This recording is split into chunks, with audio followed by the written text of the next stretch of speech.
Chapter 3. He decided he needed a stronger weapon, a larger bow. He thought of it as a war bow. He would need arrows, tipped with some kind of sharpened head. He had been hunting with wood arrows with fire-hardened tips, but all they did was make a hole. They didn't provide any cutting action, which he felt would work best with a stronger bow. He used a hardwood tree he found by the lake. It had straight branches with a slickish gray bark and seemed to have a snap to it that other woods didn't hold. He spent one whole day cutting a long, straight piece of wood and skinning and sharpening it with the hunting knife and his hatchet until a bow shape slightly longer than he was tall. He did not hurry, but kept at a steady pace, and by dark the bow was ready to dry. Arrow shafts took 2 days in the sun to dry once they were stripped of their bark, and he thought the bow might take 4 or 5. He took time to cut another straight limb and shape another bow, working by firelight into the night. It wouldn't hurt to have 2 bows, and if one broke, he had a backup. He had not hunted for 3 days now, but had eaten well of fool bird and rabbit on his last hunt, and he took time to take 2 fish from the pool and cook them before going to sleep, boiling them into a fish soup, which he drank, spooned, finger-picked, until the bones were clean. That night it was cold enough so that the sleeping bag felt almost delicious. And just as he closed his eyes, it came to him, all the signs, all the little nudges. The cold would get worse. Summer was almost over. He would not get rescued. He had finally given up on it and no longer listened or looked for planes. And he was going to get hit with a northern winter. All of that came back to him just as he started to doze, and it snapped him awake and kept him awake until exhaustion finally made him sleep. In the morning, he awakened with the same feeling of urgency and spent the day cutting arrow shafts from the willows for his war bow, trying to reason out what he needed to do to get ready for the coming winter. He had no warm clothing or footgear. The sleeping bag was a good one, though not a true winter bag. It was effective to perhaps 20 below if used in a good shelter, but that was all he had, the sleeping bag, and he couldn't spend all his time just lying in the bag. He would starve and die. He would have to continue hunting, eating, living. He looked at the shelter with new eyes. He had repaired the damage the bear had done. He studied his home while stripping the bark from the 24 arrow shafts he'd cut for the war bow. 3 sides were of rock and they were snug. The side he had filled in with logs and limbs and branches was far from airtight. He could see through it in several places. It would have to be winterized, and he could pack it with dead leaves or even cut strips of sod with the hatchet to fill it in and make an insulated door by stuffing 2 woven frames full of leaves. The problem, well, he thought, smiling, one of about 1,000 problems, was that he didn't honestly know how cold it would get, or how much snow there would be, or what he would do to live. What would be available to hunt in the winter? He knew some things migrated, but he wasn't sure which things, or if even rabbits came out. Maybe they stayed inside brush piles or caves all winter and slept. Also, would he have to have a fire inside the shelter to stay warm? He shook his head and paused and scraping the bark off one of the shafts to look across the lake. Too much to know for right now, too much to do. In the trees on the other side of the lake, the leaves were changing. They must have been doing it for weeks or more, he thought. Why didn't I see it? And now that he noted it, he saw that in many other areas, the leaves were changing as well, mostly gold, some shades of pink and red, scattered bits of color. And the sky over the lake was different as well. The soft summer clouds were gone, and where it was blue, it was the flat, coppery blue.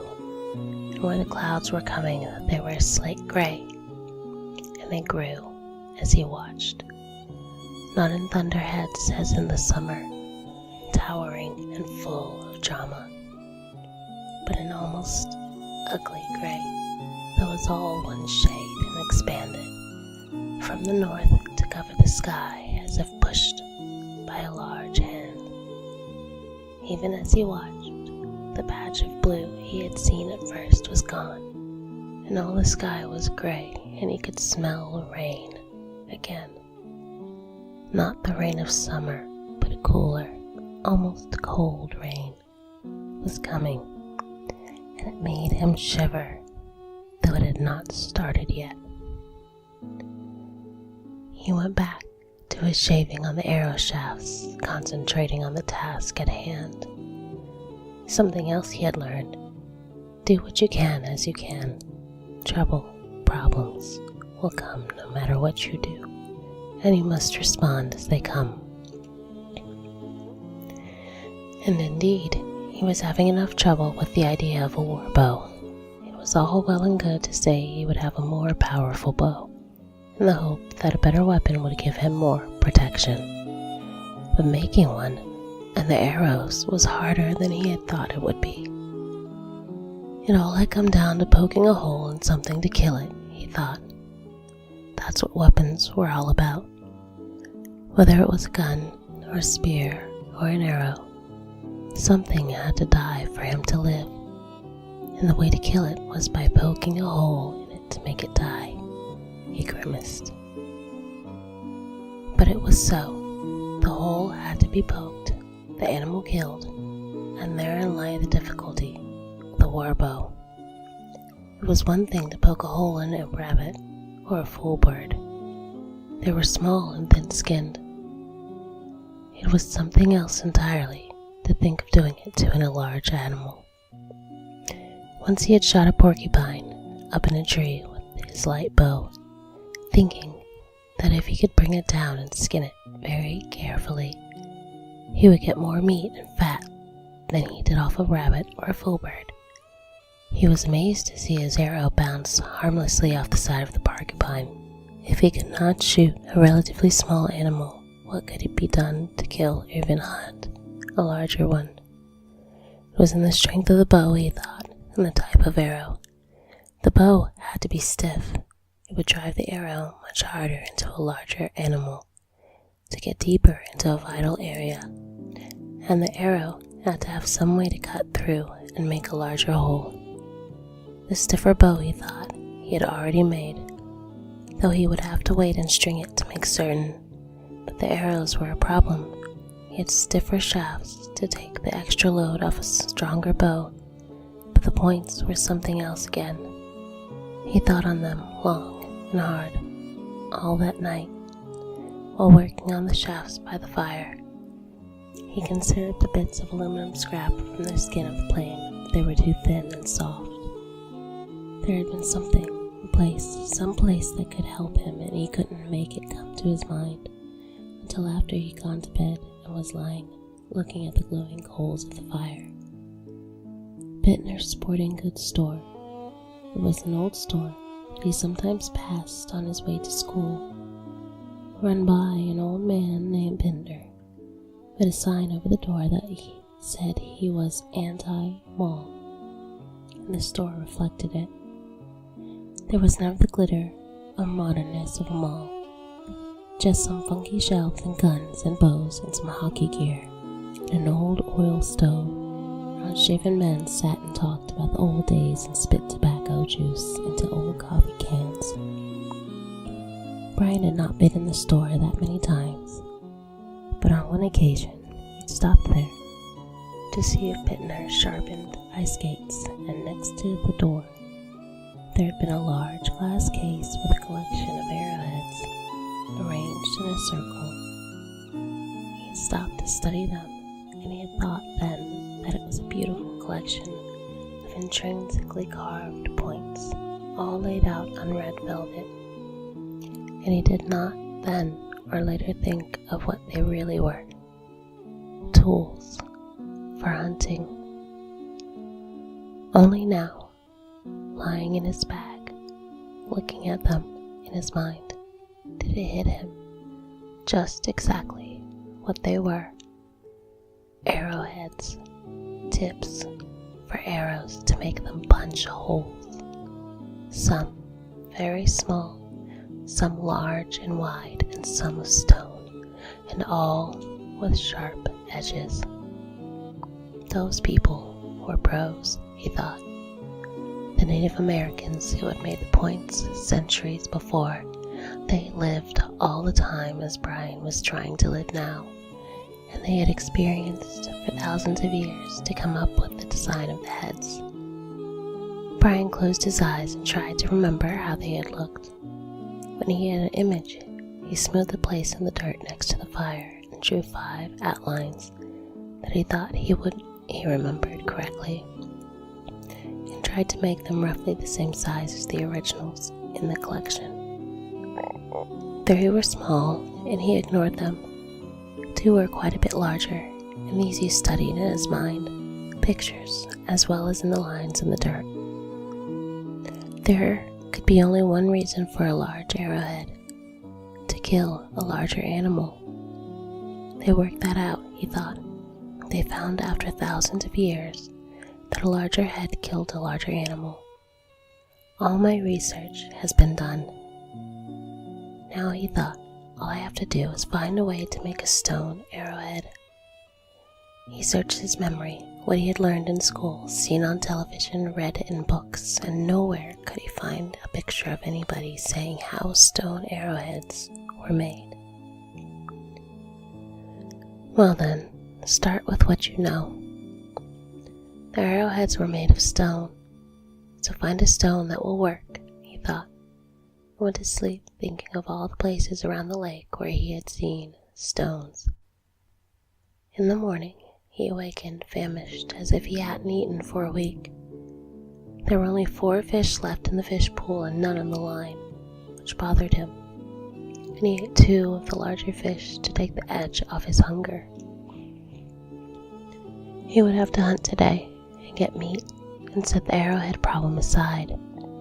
In mid-morning, after cleaning the camp and trying to hide the pot inside his shelter in case the bear came back, he set off to the north.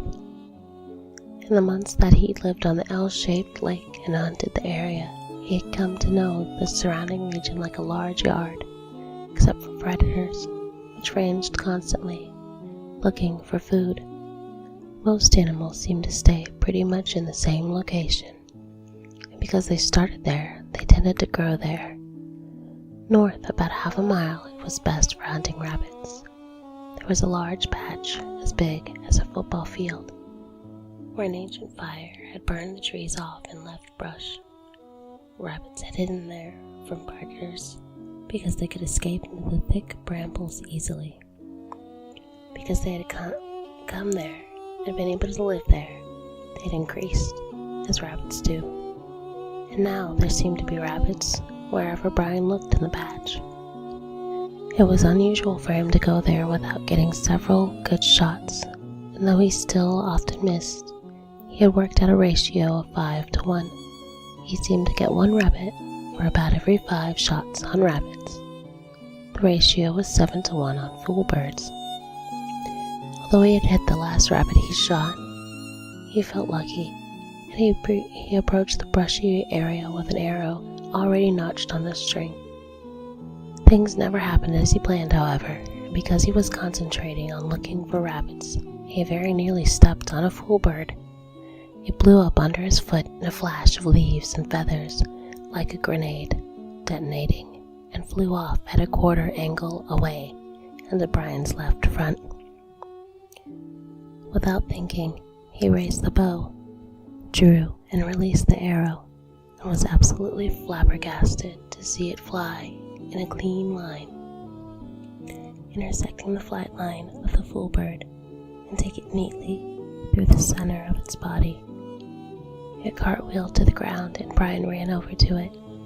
Though it looked dead, he broke its neck with a quick snap to make certain it was gone. Incredible, he thought. If I lived to be 100 and tried it 1,000 more times, I would never be able to do it again. Just a clean, reflexive shot. But more, he pulled the arrow out of the dead fool bird and wiped the blood off it and turned to walk back to camp with the same arrow on his string. He took 5 steps and a rabbit jumped out with a bush on his right. And in one smooth action, he dropped the dead bird, raised the bow, drew the arrow, and released it, and saw it take the rabbit through the chest at a flat run. It died before he could get it and pick it up. That night he cleaned them both and made a stew, boiling them together, and ate the meat and drank the broth until he was packed full, his stomach rounded and bulging. 2, he thought, 2 with the same arrow, and both moving and both hit almost perfectly. He took the arrow from the rest of them and propped it in the corner. Then he thought, "As my lucky arrow." In the same instant the word medicine came into his thoughts. "It is my medicine arrow." He had not planned it, not meant to think the phrase, but it came and he knew it was right. It was not a religious idea so much as a way to believe in what he had done and how he had done it. And from that day on he did not use the arrow again, but put it on a small rock ledge. When things were bad, he would look to the arrow on the ledge and think of how right it had been. 1 arrow, 2 kills, and a full belly, all in one day. That night, before he went to sleep, as he lay in his shelter with the light from the fire coming through the opening, he took a stick of charcoal from the fire and drew what he had done on the rock wall above his bed. A stick figure with a bow, shooting an arrow at 2 stick animals, 1 bird and 1 rabbit, and lines showing how the same arrow had taken both of them. When he was done, he shaded in the animals and the figure of the boy with the charcoal to give them body, working in flickering light. He wished he had some color to work in as well, to show feathers and fur and blood. It was not until later, as he lay back, just before full belly contented sleep, that he remembered having seen some pictures in a magazine of the cave paintings in France. Old, he thought. They were the oldest art ever found, according to the article. Painted by early men. Brian burrowed down into the bag and closed his eyes, and the last thing he thought was the wonder if the ancient men who drew in the caves in France ever took 2 animals with the same arrow.